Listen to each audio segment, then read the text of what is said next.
দেখো, হ্যালো বন্ধু, তোমরা কেমন আছো? নিশ্চয়ই ভালো আছো। আজকে সেই যে আমাদের সকাল থেকে ভুবন্তীরা শেষে রেডি হয়েছি, বাজারে যাব। হঠাৎ দেরি হওয়ার পর দেখি ঝমঝম করে বৃষ্টি আসছে। 1 ঘন্টা প্রায় মতন বৃষ্টি হয়েছে, খুব ভালোই বৃষ্টি হয়েছে। এই এখন আমি মাছ ভাজা বসিয়ে দিয়েছি, আর এখানে মাছের ডিম নিয়ে এসেছি। মাছের ডিম দিয়ে এখন পাতুরি বানাবো, আর মাছের ঝোল, আর সঙ্গে হচ্ছে উচ্ছে আলু। যেটা আমি টেবিলের ওপর রেখে দিয়েছি, কারণ আমার রান্নাঘরটা যেহেতু ছোট, আনা সম্ভব নয় শখের। আজকে বাজারে খোলা কাঁঠাল বিক্রি হচ্ছে, তা আমার তো গোটা কাঁঠাল তো খাওয়ার লোক নেই।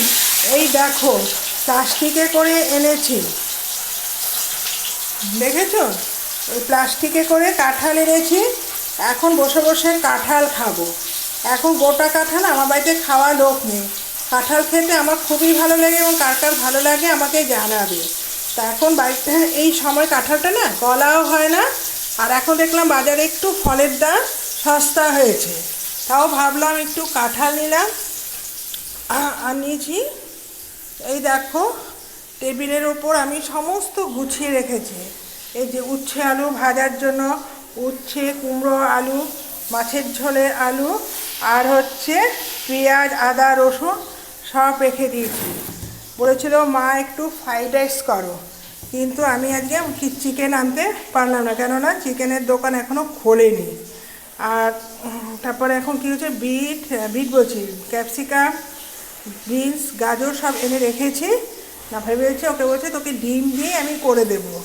বাজারে আলু প্রায় 40 টাকা, পেঁয়াজ 35 টাকা।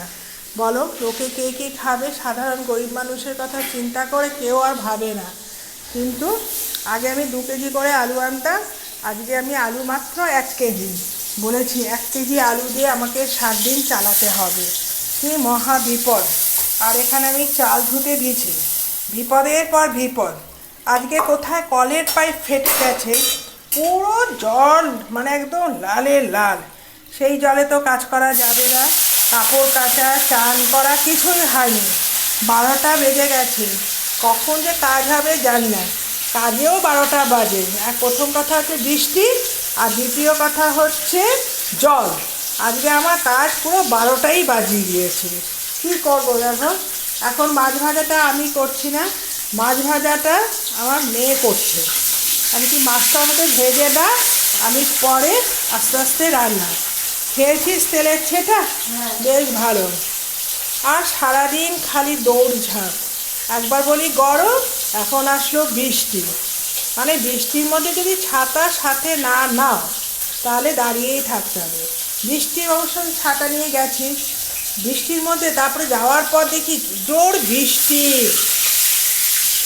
দেখেছো?